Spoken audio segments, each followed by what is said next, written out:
Hello everyone. This is the third part of the series on how to build a soccer betting model from scratch.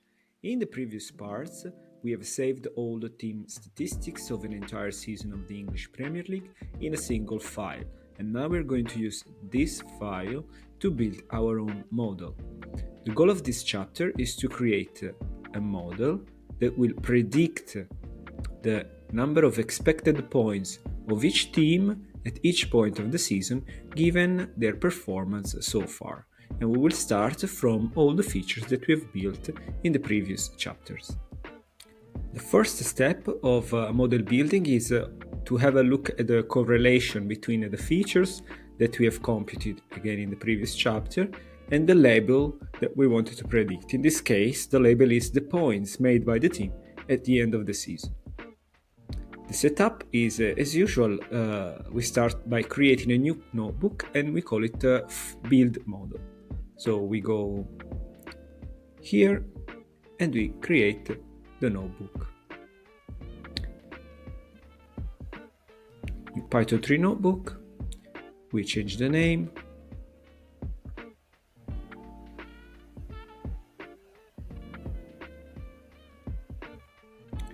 With 4-build model. Wonderful.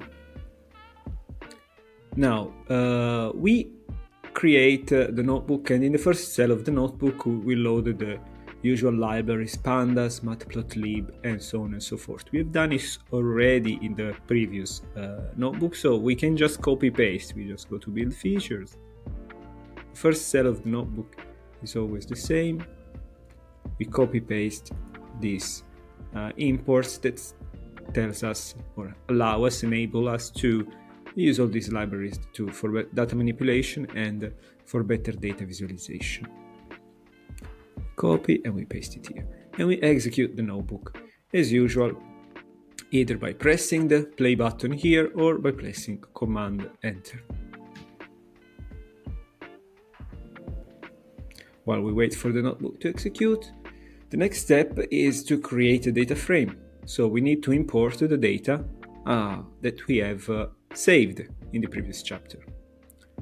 To import the data, again, we will create a data frame. We will call it df_epl, which will be pd-read_csv. And now, where did we save the data in the previous chapter? We can just double check. We have saved all the data from 3-bit features in this file, which is called scroll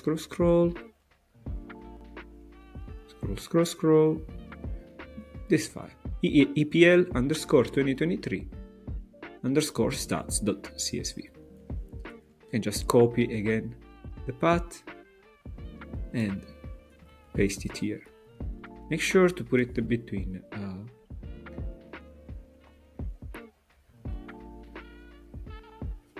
quotes. Make sure to put between quotes. Cool. Now we have this df_epl and we can simply visualize it. And we can see that we are in the file contains the team. It contains several columns. The first column is team name, shots, which are the shots made by the team in the season, shots on target, which are the shots on target made by the team during the season, the full season 2023-2024. The shots against, the shots _vs, the shots OT vs, which are the shots on target against the team, and the full points made by the team in the season. So for example, we pick Liverpool. Liverpool has made 790 shots, 277 of them on target, 417 shots conceded, and 149 shots on target conceded. So you might have noticed that in this df_epl data frame we don't have the points. So we need to go back and add the points in our build features notebook. So here in the build features notebook we have we remember that we have defined a set of functions to calculate the shots on target, the shots again, the shots on target against. Now here in the calc fits function, we will add another function that will calculate the points. Calculate points. And we will call team points the variable associated to this calculation. So the column will be called team points, and it will contain the total number of points made by that team in 2023-2024 season, or any season that we give it as input. And again, we will do our usual df underscore team, and we will apply to the data frame a lambda function. What will this lambda function return? It will return 3 points if the home team won, 3 points if the away team won, and if there was a draw, we return 1 point for each. So if the team so we will return 3, right? If the x quote team is x home team is exactly as team, right? And what else? The full-time result x full-time result ftr is home, so is equal to h. This means that in that specific match the home team won, so we return 3. If instead the home team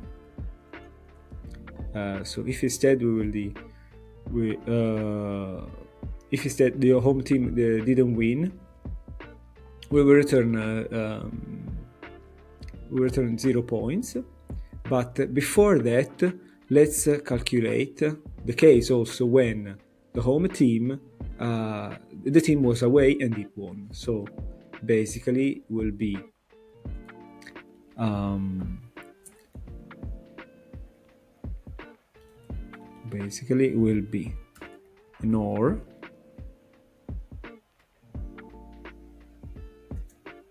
or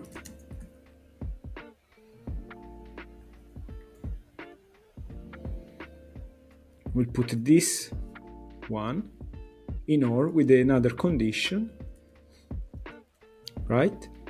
Where if x away team is the team, then full-time result is away. Also in this case, we want to return 3, right? So 3 points if the home team is the team is playing at home, right? And the full-time result is home, so home team is 1, or the team is playing away, x away team equal team, and the full-time result is away. Wonderful. In this case, we return 3 points. Otherwise, else, what do? We return 1.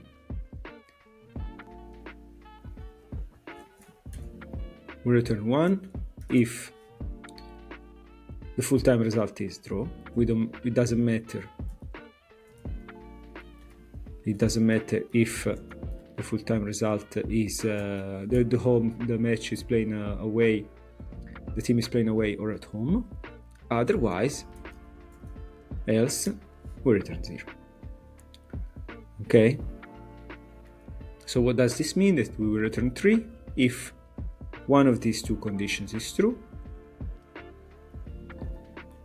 Otherwise, we check if full-time result is a draw, and we return 1. Otherwise, we return 0. And this should be what we need to do to calculate the team points. And to add the team points to the calculation, we can just compute team stats points equal to team points. Okay, we forgot to specify axis equal to 1. Axis equal to 1, and of course we will sum all the points. And we see that for Liverpool we have 82 points at the end of the season. Okay, now we just need to loop on all teams. And we have saved the results. You see that we have saved a data frame that looks like this. The shots, on target, against on target, and the final points. Now we can go back to our build model notebook. And we can just read the file that we've just saved. And we'll have all the points. Wonderful. Now we can go back and understand how to correlate all these features with the points. The best way to go it is again to create, we've seen it in the first part, we create a scatter plot with one dimension is the one of the features that we want to correlate, and the other is given by the points made. That will be our label or our target variable of the model. In a new cell of the notebook, we can just write, as we've done before, the following: fig ax to specify the figure and the subplot, plt.subplots, and then we specify the figure size, like fig size equal to, we specify a 9 by 9 square. Now we can work with this plt.scatter. We create the scatter plot, and for example, let's have a look at the shots. df underscore epl shots on the x-axis, and of course df underscore epl points, which is our target variable, on the y-axis. We want the scatter plots to be kind of big, x100. We can set alpha, the opacity, to 0.8 just to make it less opaque, and the color something like this. Let's put it red. And we want to label, of course, clearly the axis, set underscore y label. The y label will be probably points, right? Points. And the font size will be something big, like 30. And the X label will be shots, and with the same font size. And to show the plot, we can plt.show. And we will get a picture like this, where we have the shots on the x-axis, the points on the y-axis, and visualize them in a two-dimensional plot against each other. So we can see that whenever a team has 500 shots, right? Let's say 500, there are two teams around 500 shots. We don't know which ones, but we can collect the information about that later. The team will score 40, probably 45 to 50 points, something around that range. While if the team has, I don't know, 600 shots, we'll score something around 65 points most likely. This is for only one season of the Premier League. Of course, we can calculate it for many more seasons. And we can see that there is a strong correlation between the shots made by a team and the number of points that the team will end up scoring at the end of the season. And this seems to hold across the whole range of shots, both from 400 to 800 shots. We can do the same plot for all the features present in our dataset, and it's as simple as looping on the variable names and creating the 2D scatter plot, extracting the appropriate variable from the data frame. So we can, in a new cell of the data frame, we can write the features that we want to plot, like features, as a list of labels. The first label will be shots, right? The second label will be shots underscore OT, again between quotes. Shots underscore VS, the third label, and fourth label shots OT shots underscore OT underscore VS. We will loop for fitting features. What we will do exactly what we've done before. So we can just copy paste, right? We create the figure, the axis, figure axis, the subplots. Then we don't look at features, but we look at we replace shots with the actual feature. So fit, and we leave points because we want this against each one of the features against the points, which is the label that we want to predict. And the X label will be different each time, so we can set it to fit. And we can show if. So we can see that we get 4 scatter plots, and from each of them you can see the shots and shots on target are positively correlated with the points made. The more you shoot, the more goals you score, basically. It tells you that. And the more matches you win, the more points you make. On the other hand, the shots on target against, so the shots on target conceded and the shots conceded, are negatively correlated. So as one increases, the points decrease. It means that the more shots you concede, the higher the chances that you will concede the goal, and the higher the chances that you will either draw or lose the match and effectively have lower points at the end of the season. These are trivial considerations after all, but the power of a model is to uncover this correlation and give each one of them a different weight. So what is more important among these features, and is it more important to make more shots or being good defensively and concede less shots? And is it important to shoot, or is it more important to shoot on target? And how much weight to place on each of them? We can, with our eye and with our intuition, we can make qualitative assessments like the ones that we made now, but a model will give us a quantitative answer to these questions. So now we can start training the model. The process of model training starts by it can be summarized as creating a set of rules that will link a set of features with an outcome to predict. And in this case, we will use shots data to predict the points.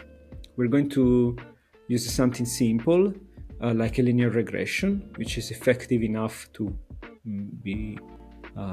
have some predictive power in this case. And we will use sklearn, which is a popular Python library for machine learning. To train the model is surprisingly simple using this library, since every algorithm is already implemented in the library, and we don't need to really do anything other than calling the right one and make sure that our data is clean enough and there is no data leaking of training and test data.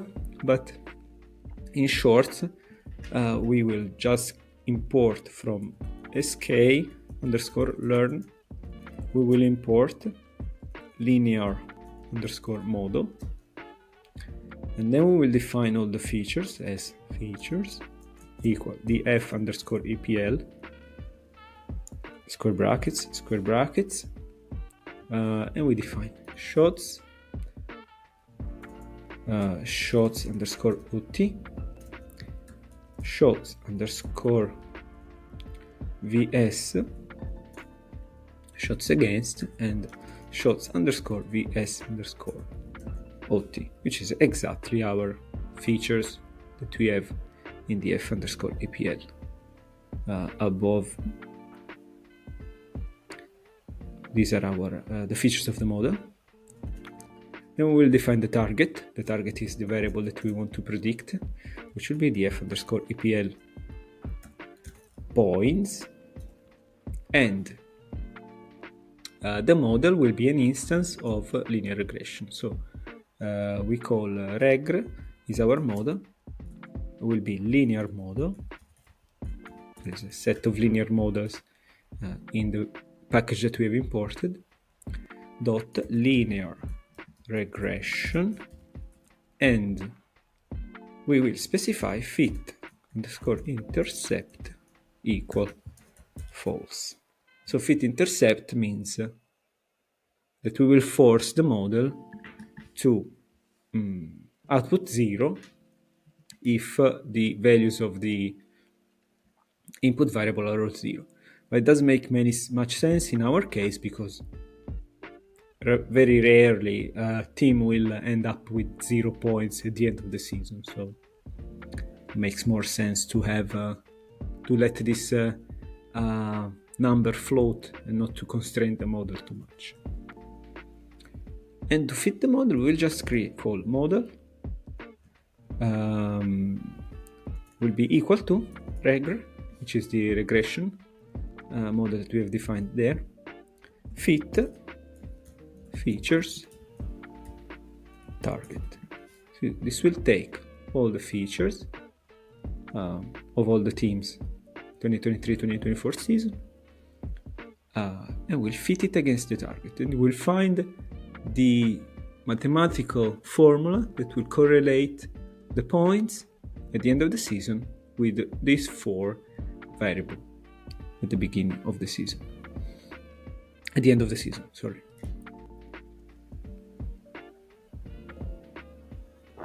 So we basically fit the model to our data, and this will adapt the model coefficients to the data that we have.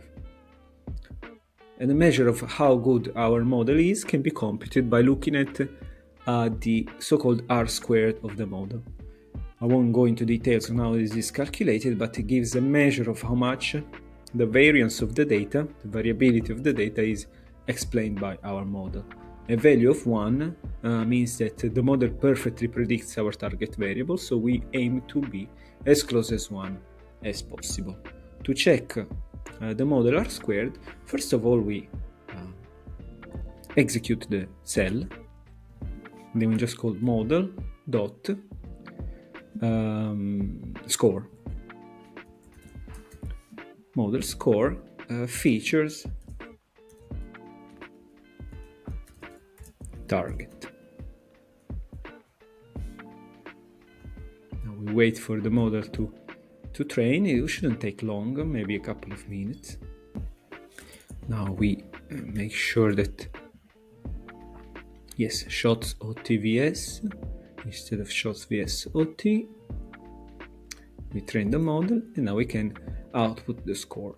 And the score in this case is at 0.84, which is quite high, much higher than 0.5, which is like a random, where 50% of the variance is explained by our model. Is 84% of the variance is explained by our model, which is quite close to 1.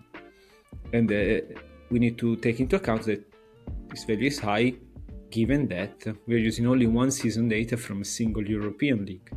And the result, for example, could be improved in a number of ways. We could add more season of the Premier League, so we can add not only the 2023-2024, but seasons up to 2010, like potentially 10-11 season of the Premier League, given the dataset that we have. We could add more leagues, assuming that the Premier League and the other European leagues behave in the same way, and they don't have much reason to believe otherwise, especially for the top European leagues. We could merge them together, and we'll have more data points, more information, and better model. We could add more features to the model. Maybe instead of the shots, we can also model the corners. We can add the corners as features to the model. We could try out a different model. For example, we can look at a scale learning library to learn a little bit more. Maybe we can a neural network, or we can train a regression, a tree regression, or a random forest. And the model then we might improve or might give better results. Now we have the model. We can also not only output its score, but also can save the model to read it later. For example, we can dump it in a file, and then we can read it later to predict expected points in new matches, not in matches from the current season, for example. So the model can be saved as a pickle file in our data directory just by importing from joblib import dump and load. So these are two functions to dump the model in a file and to load it back. And we can just call dump model in a file in our data directory. /data/ and we call this as EPL underscore model, and maybe we write 2023-2024.joblib 2023-2024 because it was trained on the 23-24 dataset. We execute this, it gives us output the path where the model was saved, and now the model is saved in the data directory, and we can access it anytime we want. So now we've built a solid foundation. We have built a model. We have created a model file, and we can import this model to create predictions for new seasons of the Premier League.